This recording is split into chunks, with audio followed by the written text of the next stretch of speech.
This Memorial Day, click into cordless power. At the Home Depot, tackle your yard cleanup with the precision and gas-like power of the Ryobi 40-volt expanded cordless string trimmer. Then power through the heavier debris with more than an hour of runtime on the Ryobi 40-volt cordless battery blower. Right now, you can get either one for only $159 each. It's time to click into Memorial Day doing at your cordless power source, the Home Depot. How doers get more done. You're listening to Away with Words, the show about language and how we use it. I'm Grant Barrett. And I'm Martha Barnett. What if I told you that you could go back in time and actually read the correspondence of Civil War soldiers, not the officers, but the everyday soldiers? What might that tell us about our nation at another really divided time? There's an incredibly cool new collection of thousands of letters from everyday Civil War soldiers. It's online and it's free. Linguist Michael Ellis and Michael Montgomery and historian Stephen Barry have put together a new archive online, and it's called Private Voices. And what's really special about all these letters from Civil War soldiers is that it's from guys who wrote by ear. That is, they were untrained in spelling or punctuation or capitalization, so sometimes it's hard to read them, but you can sound them out. So I'm going to read a letter from a Civil War soldier later in the show, but for right now, I just wanted to mention one expression that jumped out at me, and that's one that occurs time and again in these letters, and that's the phrase to go up the spout. Ooh, interesting. Do you know this expression, I don't know to go that. up the spout? It means to die or be ruined or be lost. There's a letter from 1863 in Alabama. A guy writes, "Our noble old army is becoming very tired of the war and deserting like hell. 100 left General Daniel's brigade last night. I fear they will so many leave that we will have to go up the spout." So I did a little bit more digging on the term to go up the spout, and I found it in the transcript of the trial of John Wilkes Booth, because one of the witnesses said in the trial that he heard John Wilkes Booth say, "Old Abe Lincoln must go up the spout." And the witness understood by the expression "must go up the spout" that it meant he must be killed. So the spout refers to, what, a tornado or a water spout? Or I think it must be the spout on a house, because there's a similar expression to go up the flue. And I think it just means, go up. Oh, I see. Up So into your the spirit atmosphere. has left your body and it's disappearing into the ether. Yeah, and it seems very common in a lot of these Civil War letters in this database online, but we don't hear it today. The other thing about this collection of papers is that it kind of tells the lie on the belief that we have that everyone wrote incredibly formally back then. Oh, that, absolutely. That somehow their English was perfect and that that they all had the perfect school grammar and great vocabulary, but right. they didn't. Elegant, right. It's not elegant at all. It's very much like our social media posts today. That's a great analogy. Absolutely.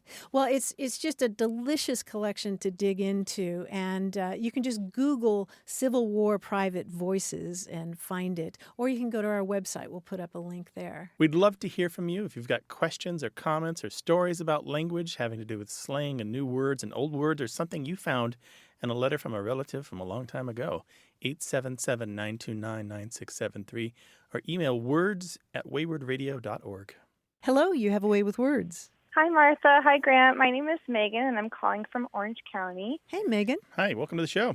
So my husband and I are avid vintage and antique shoppers, and it got us thinking about flea markets, yard sales, estate sales, and all that we often frequent. And we were talking about how yard sales or estate sales, it's reasonable why they would be called that.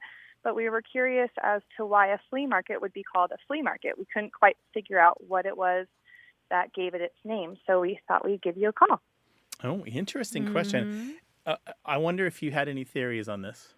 So we thought that perhaps it was because things that are at a flea market, things that you can purchase at a flea market, are normally kind of old goods, antique things. And we thought perhaps it was because they're kind of flea-ridden, or, that's maybe how it got started something, that made things maybe a little dirtier or used or something like that. And it was just kind of a name that stuck, even though that's not necessarily the case anymore. That was kind of our only guess that we can come up with. Mm-hmm. Or like a lazy boy or a couch that actually does have fleas in it or something. Exactly. There is something to that, and I'm going to get back to it. But there's an older part of American history that plugs in here. It has to do with the Dutch in New York. In Manhattan, there used to be a market on Maiden Lane. We're talking several hundred years ago. And there's a Dutch word that means a marsh or valley that when it's said fast and kind of slurred, it sounds like vlie or vlie, which in the mouths of English speakers, after the British took over New Amsterdam and renamed it New York, it came out like flea. And so this market was referred to as the flea market or the market of fleas. And so this is hundreds of years ago. How interesting. Right? Okay, but fast forward a little bit. In Paris, markets were well known to be selling old clothes. In any case, the joke was that you not only paid for the clothes, but they would give you the fleas for free. And so protein. So that plus just the kind of understanding that you're buying used goods of dubious quality, just like you said, and there may be vermin of a variety of types, not just fleas, they became the marché aux puces, which means the flea markets. And even now, there was one in particular to start with. Even now, that term is still used in Paris and throughout parts of France. Just the same way that we use flea market here. So by the 1920s, these two different uses of flea market kind of merged in the American idiom, and now all small markets where you buy used goods tend to be referred to as flea markets. I'm so happy that I called. That's a really interesting history, and right? I cannot wait to share it with my husband. He'll be thrilled. Thank you for your call. We really appreciate it. Thank you so much. I appreciate it. Thank you. Okay, Have a hi wonderful to your day. husband. Bye-bye. All right, thanks. Bye now. Bye-bye. 877-929-9673. Email words@waywardradio.org.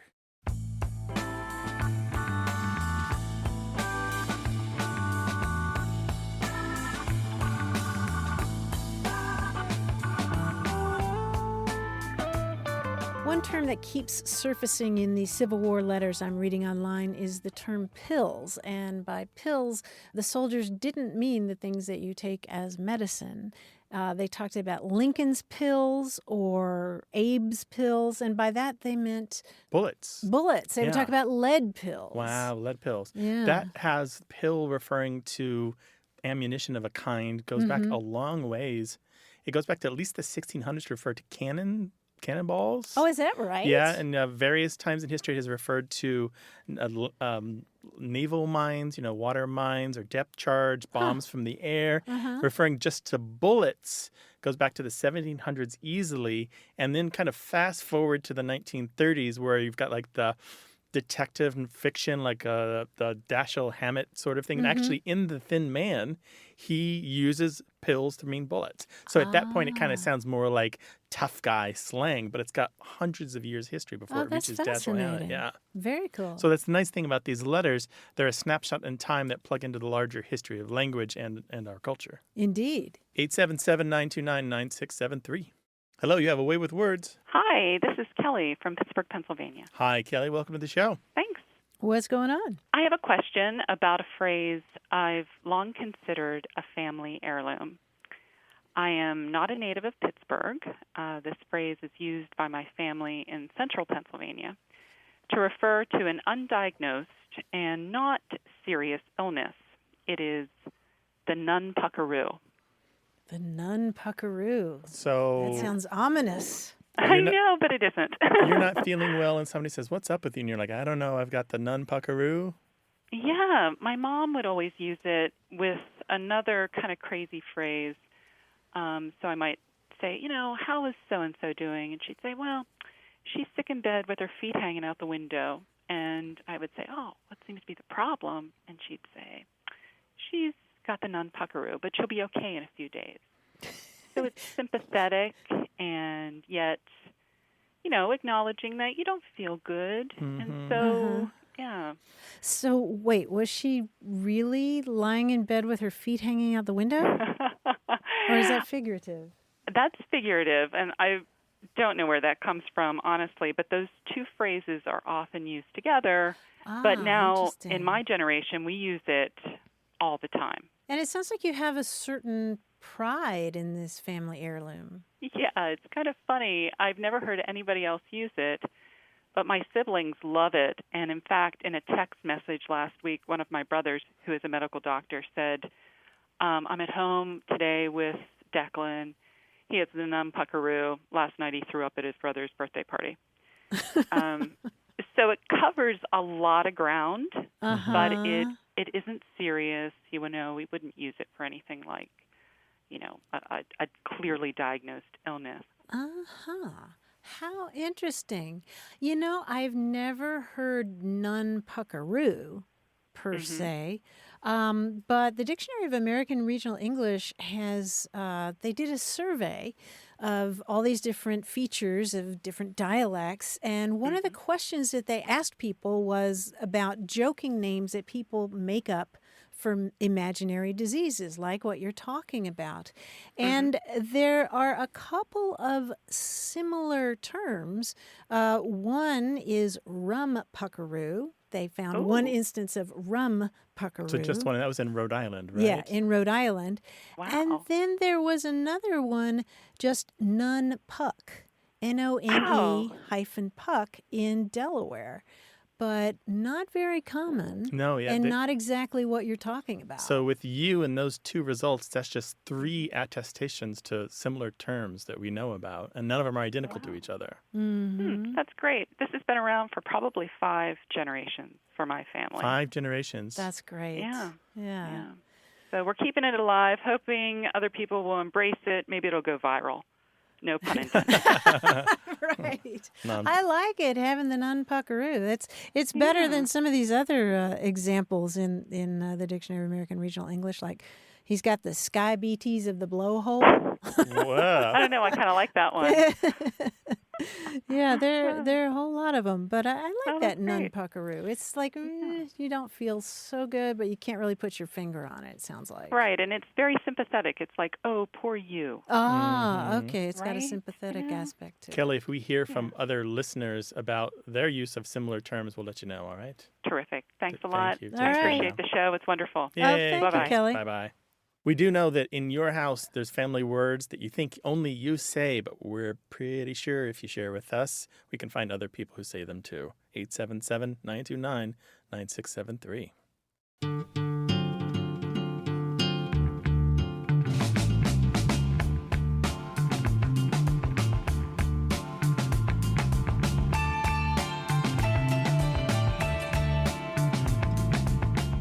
Do you know the term bobbery, as in to kick up a bobbery? No, it sounds British for some reason. It is. Is it? It is. It's an argument or disturbance, to kick up a bobbery. What's the root of that? I'm glad you asked that. It's been attributed to Hindi, actually. Bobbery, which means alas or oh father, literally.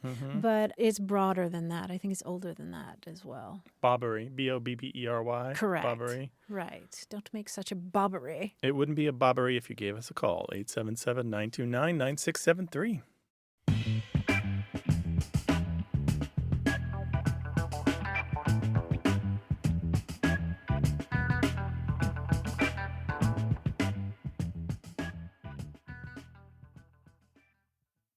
Got a minute? We need your help. Head over to gum.fm/words and share your thoughts in our quick survey. Your feedback matters. It's the backbone of our show's success. Thanks for making our show even more successful. That's gum.fm/WORDS. Thank you.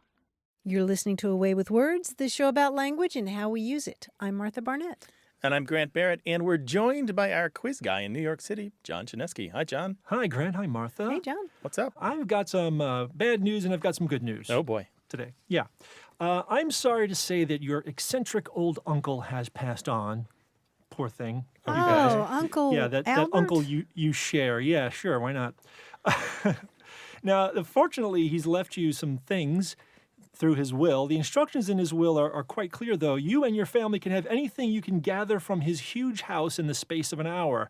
Now, within each of the sentences I'm about to read to you, is hidden treasure. Ooh. Now, you must find it in the sounds between two or more words. Oh, my. For example, if I said, if you don't reach your goal, don't get discouraged, you can see that in that sentence is hidden the word Gold. gold. Yes, goal, don't get Okay. discouraged. Yeah. So let's see how much booty you can find. Bear in mind that these will be there'll be some generic items and some specific ones too, okay? Okay. All right. Good, let's try. Good luck. If you can't decide between the windowsill versus the door jamb, search both. Silver. Sill Silver. and versus. Yeah, Oh, sill nice. versus. Very good. Nice catch. Cha-ching. If you don't share the wealth, I guarantee you will rue being so greedy. Ruby. Oh, Rubies. nice. Yes, nice. Okay. If you don't find what you seek, you may need to compel friends and family to help. Pelf? Pelf. Yes. Nice catch, Wow. Martha. You get the Compel pelf. friends. Give me a hand. I'm under a lot of strain here. Dime. That's a little No? cheap. Yeah, I know but, that is a little cheap, but But it's in relative, there. Maybe it's right? a rare dime. I'm under Diamond. diamond. Oh, Yes. okay. Wow. Yeah. Good That's catch. Tired of your job race literally from room to room, and you may never work again. Tired of your job brace. Job brace. Tired of your job race literally Job race? from room to room. brace. Bracelet. Yes, Oh, bracelet, there you go. literally from room to room. He's been emphasizing the syllables Yeah, so he's that our helping slow brains, us. yes. Well, I'm on your side. Finally, let's keep Earl, your cousin, out of the loop. No reason to share. Earl. Keep Pearl. Earl, Pearl. yes, very good. Okay. Oh, You've man, got John, quite what a sack of treasure. workout. And then Wow. next we go into the glass booth with the money billowing around. We have to grab That's it as fast as right. we can in 30 seconds. Grab it fast, put it in your pockets, put it down your shirt. Oh, that was rich. John, thank you, and we will talk to you next week. Talk to you then, guys. Take care. Well, as you can hear, we do a lot of goofing around on this show, but we talk about all aspects of language. So give us a call, 877-929-9673, or send your emails to words@waywardradio.org. Hello, you have a way with words. Hi, this is Todd Patinsky from Port Jefferson, New York. Hi, Todd. Welcome. Hi, Todd. Welcome to the show. What's up? I'm curious if you can help me sleuth out an antonym or opposite of prejudice. Ooh. All right. How did you come up with this question? It's actually an area where I do social science research. It's about 10 years ago that I was writing a paper, and I wanted to just make the point that transformative people, in terms of community relations, typically aren't merely tolerant or accepting, but have stronger attitudes. And I was reminded and inspired to call you more recently when the marches around Charlottesville and many of the people who came out to support different communities were described as Unhate, the Unhate movement, which seemed like a very clunky way and a very somewhat inaccurate way to describe people who are really feeling deeper emotions of kinship, comfort, engagement, support. So unhate is a negative, and you're looking for something that's inherently a positive. And more than just simply not hating, actually have some kind of kinship or affection. It seems it's a phenomenon in the world. The young people, who go to visit another culture, someone who's drawn to go deeper or learn more or experience a new cuisine or simply, ask someone they meet a little bit about their background. Mm-hmm. Tolerance is the one that most people come back at me with, but it was funny when I went to Teaching Tolerance, which is a big website for tolerance curriculum. On the front page it says tolerance is surely an imperfect term. The English language offers no single word that embraces the broad range of skills we need. So I was that sort of led me to check, is that accurate? Boy. There's an interesting notion about the term unhate. I think it does do one thing very well. I agree that it's clunky and it doesn't lend itself to any kind of poetry of thought, if I can coin a phrase there. But it does successfully reflect the idea that not having prejudice is what they're talking about. They're talking about completely removing prejudice and being at this baseline state of neither positive nor negative, right? So they're not removing prejudice and then also adding a positive attribute. There's just somebody saying we're not prejudiced or this movement isn't about prejudice. So it does do that very well, because the opposite of prejudice might not be a positive term. It might simply be the absence of prejudice. Yeah, I'm thinking opposite. Would that be post-judice? But Yeah.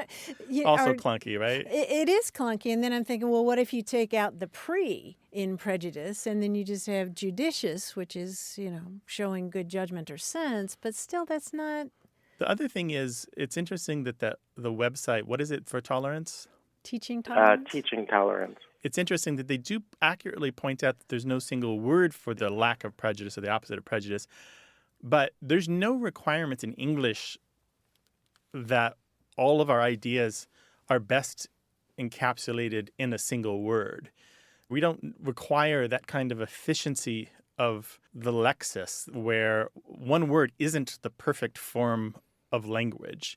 And so we should be comfortable with expressing our ideas in phrases or sentences or paragraphs or even chapters, and in order to get our point across. On the other hand, if you have a term for something or you come across a Yes. term for something, like, for example, sexual harassment, what did we talk about before we had those words? I mean, I can remember there was a moment for women where you thought sexual harassment. That's what I've been experiencing. Right. It clicked for you. It's, Yeah, It's clicked. comprehensible on both sides. It doesn't require a great deal of interpretation or reinterpretation. Yeah, and you I think, get that. oh, somebody else has had this experience that I've had and haven't had words for. I'm very swayed by that point, and could I throw a word out there for you and your listeners to consider? Yeah. Absolutely. Allophilia. Allophilia, meaning loving the other? Like or love of the other. Mm-hmm. And if we go back to some of the language around the civil rights movement, it really wasn't about sort of a mere acceptance, but it was something more virtuous, and it was really about looking to others with a curiosity, an interest, and an affection. The other thing, I like Allophilia. that term. I mean, the problem with coining a word is that now you are responsible for spreading it and getting it out there. Maybe in your work that you can do that. Maybe you have the audience or the connections to the part of the world that will immediately understand the importance of that word and adopt it. I don't know. I'm thinking about everything that you're saying here, Todd, and what Martha's been saying, and looking at what real prejudice is and going, we really need to array all of our weapons against it. So we need more than one opposition to it. We do need the word tolerance and maybe allophilia and perhaps the word respect and perhaps the word open-mindedness and maybe a whole bunch of other language all needs to be in our arsenal to equip us to...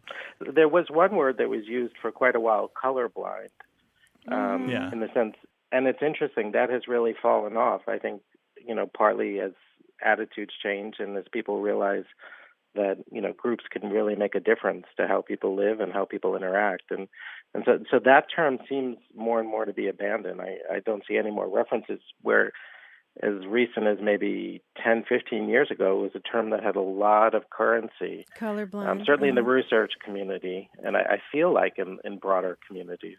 I don't know, we need a more ambitious vocabulary. I like that word ambitious because you're talking about something proactive. And for that reason, I like the word you're proposing, allophilic, love of the other. Do you think that that's too opaque, though? I mean, you got it because you understand the etymological roots. The Greek, yeah. I think it could be adopted just like, if a word functions well and is a word for something that needs a word for it, maybe it'll catch on. Maybe it'll get popularized. Maybe. You never know.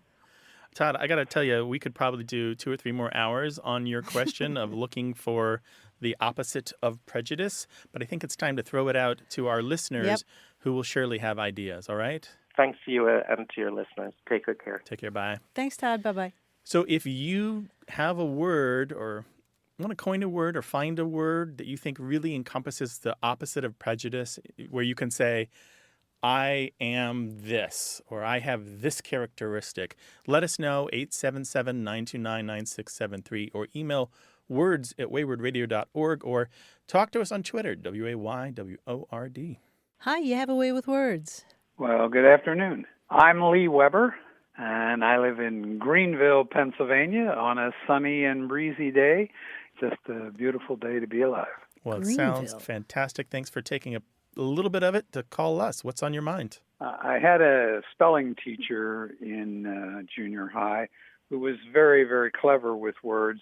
So I decided to challenge her one time, and I said, I have a sentence that I can say in the English language, but I don't know how to spell it in English.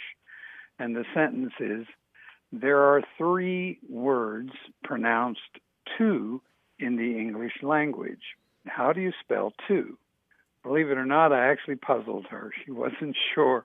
And I've never found anyone who's been able to provide an answer. So that's my question to you.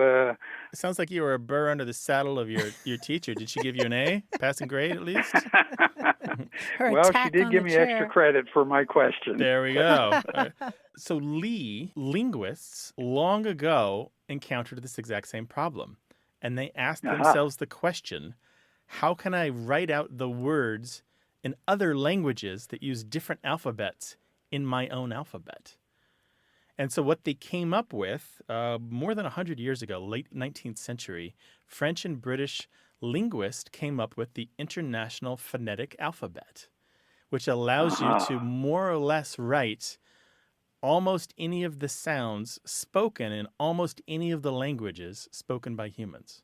So phonetics is the key, huh? Yeah. So if we wanted to write 3 twos, there are 3 twos in the English language. The twos, we would put a /, a T, a lowercase u, and a Z, and then another /. And that is the phonetic representation of all 3 of those twos, the plural form of twos. But if I were reading that sentence, let's say I was someone not overly familiar with the English language, I would say, what's a twos? Well, the context of your situation, if it's simply a stumper, then you win. And there's no easy way to do it without using a special alphabet like the IPA as it's known. But if we're just looking at a general purpose document where you might be encountering the need to write something phonetically, then the IPA is a very standard way to do it. But yeah, there's always with puzzles and word games and trickery like that, there's always the on-the-spot feeling about it, right? I'm not a prepared academic sitting here trying to scribble this out in a way that my fellow linguists can understand. All of the IPA characters have names. So even though it looks like T-U-Z when you say twos, the U, for example, is called the closed back rounded vowel because the vowels are all described about how the mouth is formed and where the tongue is inside the mouth, which is really interesting. So the IPA is sort of its own language? No, it's a phonetic rendering of any language. It's not a language itself. But you have to learn what those symbols mean in order to interpret it. And what's strange in this country, Lee, most of the dictionaries in this country don't use the IPA to show spelling next to words, which means Americans are less familiar with the International Phonetic Alphabet than, say, British people or Australians. Well, that's helpful, after many, many years of puzzling. And I figured you could do it phonetically. It's good that we have phonetics. Yeah, Lee, thank you so much for your question. I think this is a really solid stumper, and you should continue to stump the younger generation with it. I think it will continue to have many years on it, much success with it, okay? All right. It's been great being with you guys. Thank you, Lee. Take Good care talking now. with you, Lee. Bye-bye. Bye-bye. Bye. Call us with your language question, 877-929-9673, or send it an email to words@waywardradio.org. Hello, you have a way with words. Hi, this is Wendy McCarville. I'm calling from San Antonio, Texas. Welcome. What's going on, Wendy? Well, I am calling about an expression that I've often used growing up and just seemed very common to me. It is take the devil out of it, and generally used when you get, an adult beverage and you pass it to your friend and ask them to take the first sip to take the devil out of it. Recently, I used this expression when I was visiting friends in Nashville, and they thought it was very peculiar. They'd never heard it before, and so I was just curious. Take the devil out of it. And so it's just handing a drink to somebody for them to take the very first sip. Is that right? Yes. Okay. That's really interesting. So this is kind of a a custom or maybe even a ritual? Or is it kind of a superstition? I think it's, kind of a custom ritual rolled together. It was just so common for us. Have y'all ever heard this? No, I haven't. not. I didn't even know, and I wonder if I'm missing something in my reading. I didn't even know there was like a culture surrounding like the first sip or drink of something. No. Maybe there's like this whole category of folklore that I've just been missing my whole life. I know. We're getting really excited in here. Yeah. Wendy, you know what? I'm glad that we got you on the air, because if this is a San Antonio or Texas thing, or there are other parts of the American states or anywhere else in the world where people listen to this show, they're going to email us and let us know that there's something that they say when they or a friend takes the first sip of an alcoholic drink. Yeah, or we'll hear from people who say, I can't believe you never heard that expression. Right, yeah, we get that. We say That's what I'm kind of hoping for. All right, well, all right, so hang on. What we're going to do is we'll put the call out, and then this will all come in, and then probably on a future show, if we get any response at all, we'll share it out, and we'll let you and the world know, all right? Fabulous, yeah. All right, so if you, listener, can help Wendy, do you say something like to take the devil out of a drink, meaning to take the first sip of a beer or a cocktail?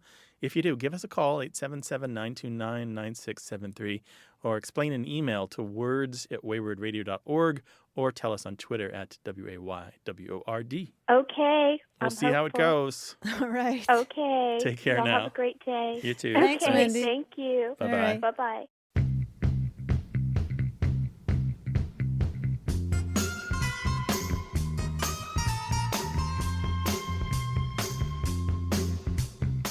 We talked on an earlier show about regions of the country known as belts, like the Rust Belt and Borscht Belt. Corn Belt. Yes, and it turns out that there are smaller belts too, like just in Chicago. There's a particular belt called the Bungalow Belt. Interesting. We learned about this from Susan Hyatt. She's a professor of anthropology at Indiana University School of Liberal Arts at Indianapolis, and she wrote us to say that Bungalow Belt in the 1980s was used in Chicago to refer to neighborhoods on the South Side that at the time were made up of small brick bungalows occupied mostly by Catholic European immigrant families who originated mostly from Eastern Europe, Ireland, Lithuania, and Italy. They were considered to be somewhat conservative, so the term was used rather disparagingly to signal a kind of narrow-mindedness. I haven't lived in Chicago since 1989, and now those neighborhoods are much more diverse and much more expensive. But the Bungalow Belt. Bungalow Belt. Yeah, I'm wondering if there are other belts just in cities like that. There Besides must green be. belts. Some places have green belts, Yeah. right? This green path that they've made through their city. Right. We'd love to hear about it if you have one in your city. 877-929-9673, or send us an email to words@waywardradio.org.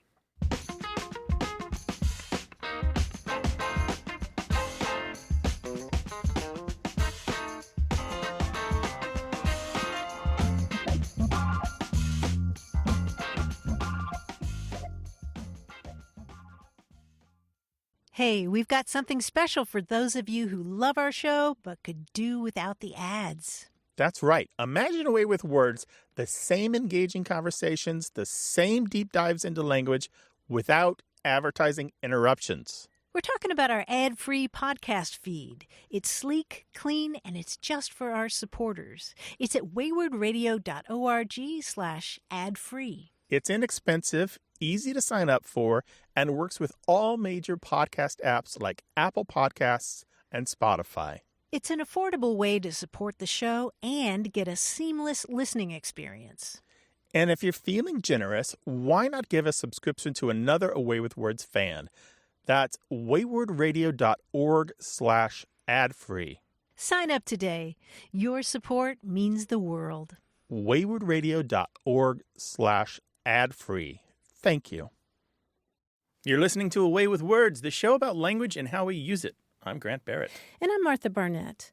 Earlier, I was talking about the new collection online of Civil War letters called Private Voices.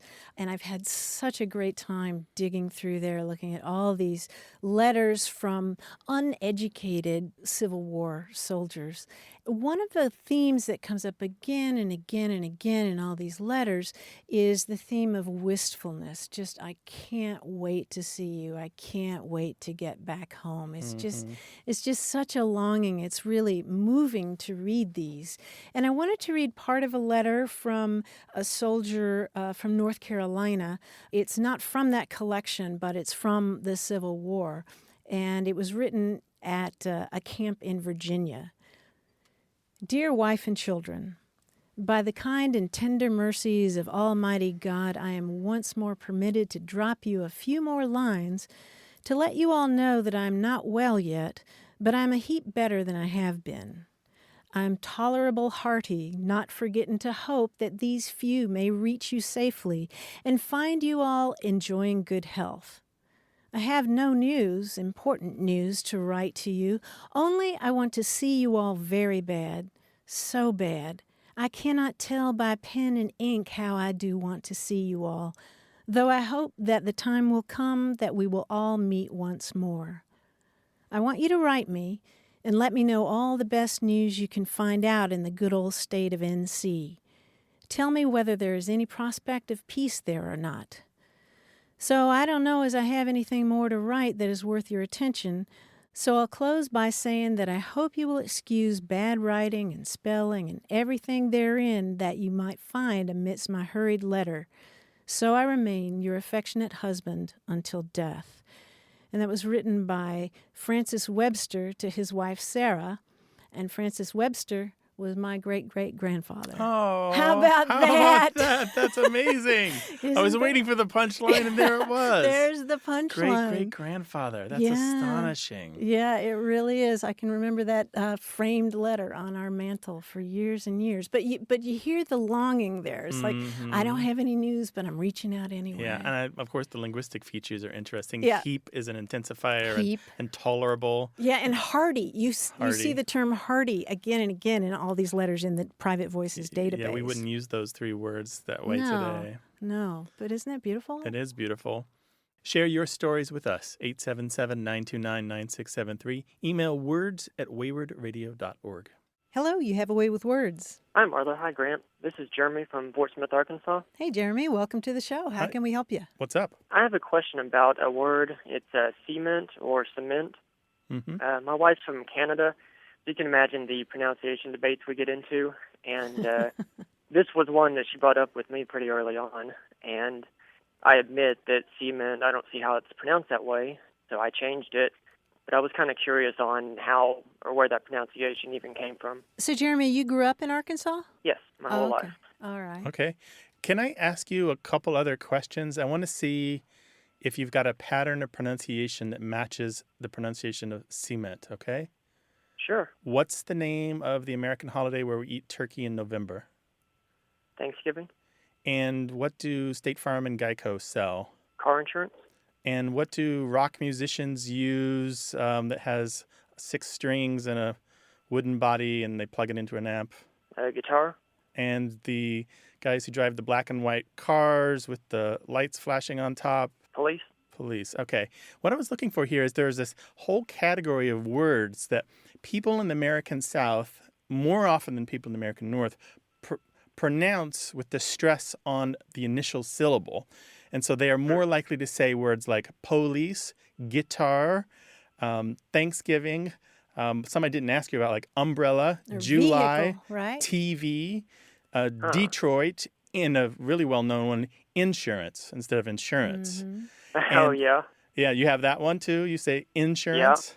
What you find in the American South, particularly among older speakers, these pronunciations are really common, but over the years they've become stigmatized, and those pronunciations are slowly disappearing, and the younger generations don't tend to say things like police or insurance or Thanksgiving. They're more likely to say police or insurance or Thanksgiving. Interesting. And see, my best friend doesn't say it, but my whole family does. Yeah, my father was born in southeast Missouri, which isn't all that far from Fort Smith, Arkansas, so he has a lot of those pronunciations too. And he was a police officer, so for him there's a double emphasis there. But that cement pronunciation goes right in the category. It fits perfectly with the other list of words, and it's really well known. Sociolinguists have studied it and tracked it, and it's kind of thing that comes up again and again in surveys that they do when they're doing field work. And they're keeping an eye on it. More common in the American South than it is the American North. Certainly isn't heard in Canada or the UK. Yeah. I don't think there should be any shame in pronouncing it that way, but I can certainly understand how your Canadian spouse might have difficulties with going, why do you say cement instead of cement? Yeah. So it's nice to know that you're just part of a larger pattern of speech. It's a dialect feature. It's about who you are and where you're from. Yeah, so it's not necessarily incorrect. It's just a way of saying it. Oh, absolutely. Yeah, I keep picturing the Beverly Hillbillies. Did you watch that as a kid? Yeah, I did watch that. You remember Ellie Mae Clampett? Every time she would go out by their pool in Beverly Hills, she would say, I'm going out to the cement pond. The cement pond, and they would have that music. Yep. But I have because through my father and because I spent some of my youth in southeast Missouri, which has got a very southern sound to some of its speech. I do say things like TV. You say vehicle. I say vehicle. Yeah, that's another one. And I do say Thanksgiving. I don't say Thanksgiving. Oh, do you really? Yeah, I do. And I obviously, as we often talk about on the show, Martha and I aren't really good examples of where we're from we're terrible examples. Because we've spent so much time trying things out as we study. Influences. Yeah, studying right. studying language. But some of those come out, and some of them I know, like umbrella is one that I know that I say, so I kind of overdo it every time I say umbrella. Because I know that it's a goofy thing that a lot of people don't say. Yeah. How about that? That was so neat. I'll have to let her know that it's just part of the South. Jeremy, thanks for calling. Appreciate it. Take care. Bye-bye. Bye, Jeremy. Well, we'd love to hear your stories of disputes at home with somebody who speaks maybe a little bit differently from you. You can send those stories to words@waywardradio.org or call us 877-929-9673. Hello, you have a Way with Words. Hi, this is Tamiko from Suffolk, Virginia. Suffolk, Virginia. That's where in Virginia? Southeast. The Southeast. Well, welcome to the program. How can we help? My question is about the word onus. I've heard that all my life from people, and even in the movie Boomerang with Eddie Murphy saying onus, and I've always wondered, what does that word mean? Uh-huh. And how do you hear it in a sentence? What's an example of it? Well, I think I have a sense of it, but I guess I'm looking for origin, too. It's like the onus is not on me, or the onus is on you to do this, or something like that. So it's the responsibility or the burden or something like that. O-N-U-S, onus, yeah? Yeah. And I'm so glad you asked about it because it gives us an opportunity to talk about Latin, because the word onus, O-N-U-S, comes directly from Latin, where onus in Latin means a burden. It's like literally the burden is on you. And it's actually related to a couple of other words that we hear in English a lot, one of which is onerous. You know, if you have a job that's onerous, it's sort of a heavy load to carry. It's a burden to you. And one more word that it's related to in English is the word exonerate. Isn't that cool? That's interesting. So exonerate, the X means to take off, an owner in there, so we're taking off the burden or removing the burden. Exactly. So a lot of times in law, there's a legal expression. What is it? Onus probandi. Probandi, which means the burden of proof is on whichever party. So it's just a very old word from Latin that we borrowed directly into English to mean burden. Oh, wow. Excellent. Thank you for explaining that. Sure. I didn't even know there was a spell. I didn't even know how to spell it until you said it. So. Yeah. O-N-U-S. And it's a weird word, isn't it? I mean, it almost seems like it might be an acronym for something. Or made up, or like it's a children's play word or something. But no, it's got millennia or somebody's of history. name, you know. Yeah. Tamika, thank you so much. Thank you. All right, take care now. Thanks for calling. Bye-bye. All right, bye, Tamiko. Maybe there's a word or phrase that you heard in a movie and you're wondering about it. Give us a call, 877-929-9673, or send us an email. The address is words@waywardradio.org.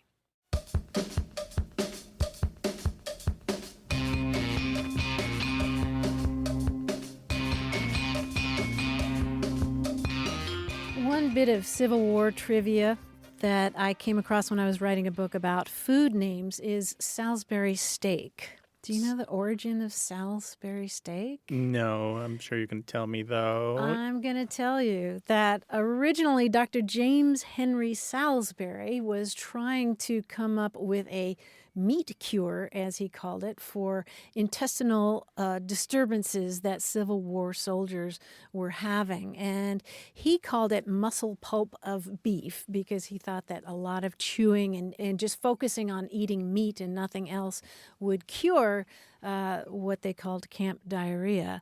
So that they would mince up the steak, and he tested it on Civil War soldiers. I don't think it worked very well, but the name stuck, Salisbury steak. Yeah, when we had that in school, it always struck me that it was the leftovers, like the gristly trim and not the best cuts. Right, with all that cross-hatching Yeah, on it. exactly. Whoa. It was hard to chew. Yeah, I bet it didn't go over well in the Civil War either. Hit us up on email, words@waywardradio.org. Hello, you have a way with words. Hi, this is Ruth from Council Bluffs, Iowa. Hi, Ruth. Welcome to the show. Welcome. What's up? Growing up, my mom used to always say, it's 6 1/2 dozen of another. And I always tried to figure out what that meant. Like, if you did the math, that's like, 12?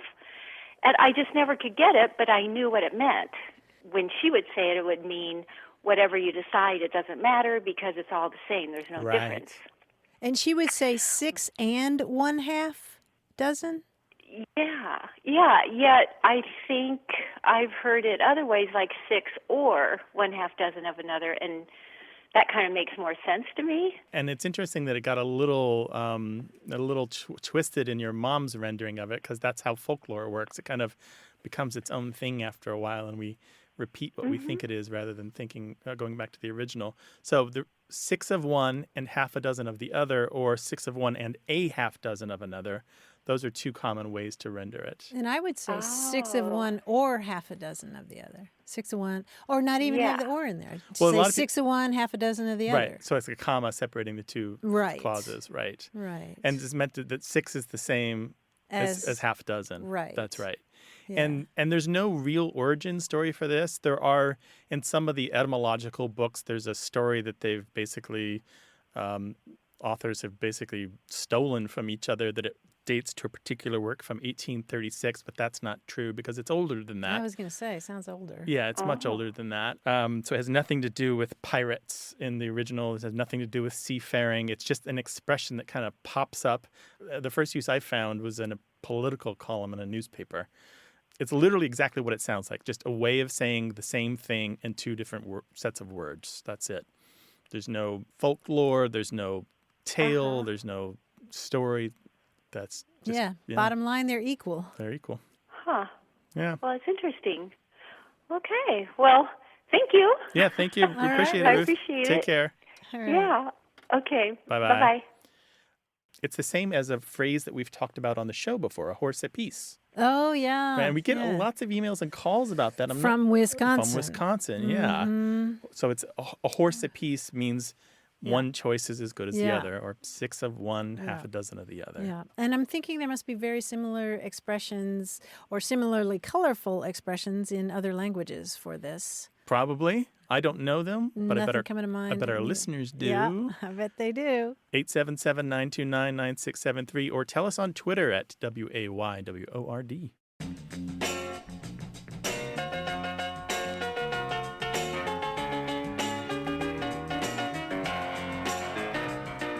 Some words of wisdom attributed to the poet Rumi. Raise your words, not voice. It is rain that grows flowers, not thunder. 877-929-9673. Hi, you have a way with words. Hi, this is Nikki calling from Dallas, Texas. How are you guys? Doing well. How are you, Nikki? I wanted to ask you guys about a phrase that I've always heard my grandmother say since I was young. She would say the phrase, go to grass.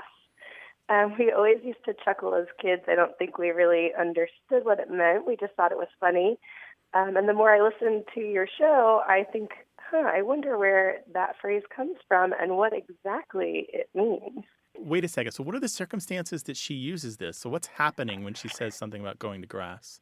So it would typically be like if my grandfather was kind of nagging at her for doing something, or if she's, cooking and something spilled on the stove, it was just kind of like an exclamation of, oh, go to grass, or... Oh, is this kind of a polite way of saying go to hell or bug off or I think so. Go jump in a lake? Okay. Something like that. There's two kind of separate histories for go to grass, and I think they're both connected here. Back to the 1600s, go to grass meant to be knocked down. Say if you were a fighter or a boxer, so you would be knocked down onto the grass. But the more important one here is more recently, as far back as the early to mid 1800s, go to grass meant to go to hell, literally, meaning die, be buried, and have grass grow on your grave. Oh, yeah. So it's basically, go dig a dirt farm and live in it, basically. Right. Well, that makes a lot of sense. My grandma grew up in Brooklyn. Her parents were from Italy, and her father was a preacher, so I don't think there was much probably cursing going on in the house. So maybe it was a more polite way. Yeah, euphemism. There's a couple other things to say to this. If you have animals, if a horse goes to grass, for example, say it's a racing horse, it means that you're kind of withdrawing it from regular competition or withdrawing it from stud duties or that sort of thing. So it kind of means go to grass could mean, in a farm context, get out of my hair, go keep yourself busy. I don't need you here anymore. You're not relevant to what's going on. So Yeah, that's a more polite interpretation. Yeah, that's like another version of it, go to grass and eat hay. Yeah. Go to grass and Right. eat hay. Gotcha. Okay.